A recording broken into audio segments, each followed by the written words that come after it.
നമസ്കാരം. കാട്ടാനയുടെ ആക്രമണത്തിലാണ് ഇടുക്കി പീരുമേട് സ്വദേശിനിയായ സീത മരിച്ചതെന്നാണ് ഭർത്താവ് നേരത്തെ മൊഴി നൽകിയിരുന്നത്. എന്നാൽ അത് അങ്ങനെ അല്ലെന്ന് തെളിയിക്കുന്നതാണ് സീതയുടെ പുറത്തുവരുന്ന പോസ്റ്റ്മോർട്ടം റിപ്പോർട്ട്.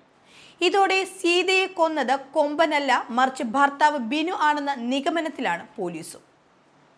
ബിനുവാണ് കാട്ടാനയാണ് ആക്രമിച്ചതെന്ന് പറഞ്ഞു പരത്തിയത്. എന്നാൽ കാട്ടാന ആക്രമിച്ചതിന്റെ ഒരു ലക്ഷണങ്ങളും സീതയുടെ ശരീരത്തിൽ ഉണ്ടായിരുന്നുമില്ല. വനവിഭവങ്ങൾ ശേഖരിക്കാനാണ് സീത കാട്ടിലേക്ക് പോയത്. അവിടെ വെച്ചാണ് മരണവും സംഭവിക്കുന്നത്. വനത്തിനുള്ളിൽ മീൻമുട്ടി എന്ന സ്ഥലത്ത് വെച്ച് വെള്ളിയാഴ്ച ഉച്ചയ്ക്ക് ശേഷമായിരുന്നു മരണം സംഭവിച്ചത്. എന്നാൽ ഇത് കൊലപാതകം അല്ലെന്നാണ് ബിനു ഇപ്പോഴും പറയുന്നത്.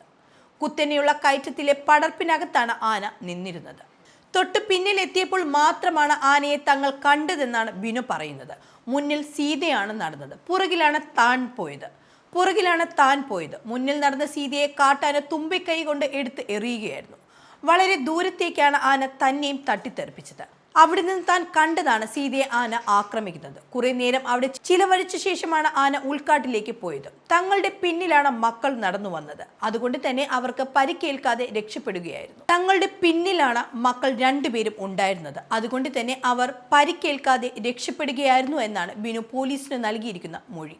തനിക്കും പരിക്കേറ്റെന്നാണ് ബിനു പറഞ്ഞു പരത്തിയത്. കൂടാതെ ഒപ്പമുണ്ടായിരുന്ന കുട്ടികൾക്കൊന്നും പരിക്കുകൾ ഏറ്റിട്ടുമില്ല.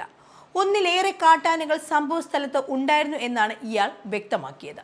ഇതിലെ ഒരു കൊമ്പൻ മാത്രമാണ് സീതയെ ആക്രമിച്ചത്. രക്ഷിക്കാൻ പലതവണ ശ്രമിച്ചിരുന്നു, എന്നാൽ അതിന് സാധിച്ചിരുന്നുമില്ല. ആശുപത്രിയിൽ എത്തിച്ചെങ്കിലും മരണം സംഭവിക്കുകയായിരുന്നു. ഇതൊക്കെയാണ് ബിനു പോലീസിന് നൽകിയിരുന്ന മൊഴി. എന്നാൽ ഇതെല്ലാം തെറ്റാണെന്ന് സ്ഥിരീകരിക്കുന്നതാണ് പോസ്റ്റ്മോർട്ടം റിപ്പോർട്ട്. സീതയുടെ തല നിരവധി തവണ ഇടിച്ചതായാണ് പോസ്റ്റ്മോർട്ടം റിപ്പോർട്ടിൽ വ്യക്തമാക്കുന്നത്. സീതയുടെ നാഭിക്കും ചവിട്ടേറ്റിട്ടുണ്ട്. എന്നാൽ ഇത് കാട്ടാനയുടെ ചവിട്ടല്ലെന്നാണ് ഡോക്ടറുടെ നിഗമനം. വനവിഭവങ്ങൾ ശേഖരിക്കാനാണ് ഇവർ രാവിലെ 9 മണിയോടെ താമസിക്കുന്ന സ്ഥലത്ത് നിന്നും കാട്ടിലേക്ക് പോയത്. ഈ സംഭവം വനവകുപ്പിനെയും ബിനു അറിയിച്ചിരുന്നു. വനവകുപ്പിന്റെ താൽക്കാലിക ജീവനക്കാരനാണ് ഇദ്ദേഹം. ബന്ധുക്കളും വനപാലകരും കാട്ടിനുള്ളിലേക്ക് പോയാണ് ഇവരെ പീരുമേട് താലൂക്ക് ആശുപത്രിയിൽ എത്തിച്ചത്. സ്ഥിരമായ ജനവാസ മേഖലയിൽ ഇറങ്ങി ആക്രമണം നടത്താറുള്ള ആനയാണ് സീതയെ ആക്രമിച്ചതെന്നാണ് ബിനുവിന്റെ അഭിപ്രായം. വണ്ടിപ്പെരിയാറിലും രാവിലെ കാട്ടാനയുടെ ആക്രമണങ്ങൾ നടന്നതായി വാർത്തകൾ പരന്നിരുന്നു. ബദൽ പ്ലാന്റേഷൻ മൗണ്ട് എസ്റ്റേറ്റിൽ തൊഴിലാളികൾക്ക് നേരെയായിരുന്നു കാട്ടാനയുടെ ആക്രമണം ഉണ്ടായത്. ഒരു തൊഴിലാളിക്ക് ഗുരുതരമായി പരിക്കേൽക്കുകയും ചെയ്തിരുന്നു. അതിനെ തുടർന്നാണ് ബിനു പറഞ്ഞു പരത്തിയ കഥകൾ എല്ലാവരും വിശ്വസിച്ചത്. കാട്ടാന ആക്രമണവുമായി ബന്ധപ്പെട്ട് വനവകുപ്പ് കുടുംബത്തിന് 10 ലക്ഷം രൂപ നഷ്ടപരിഹാരവും പ്രഖ്യാപിച്ചിരുന്നു.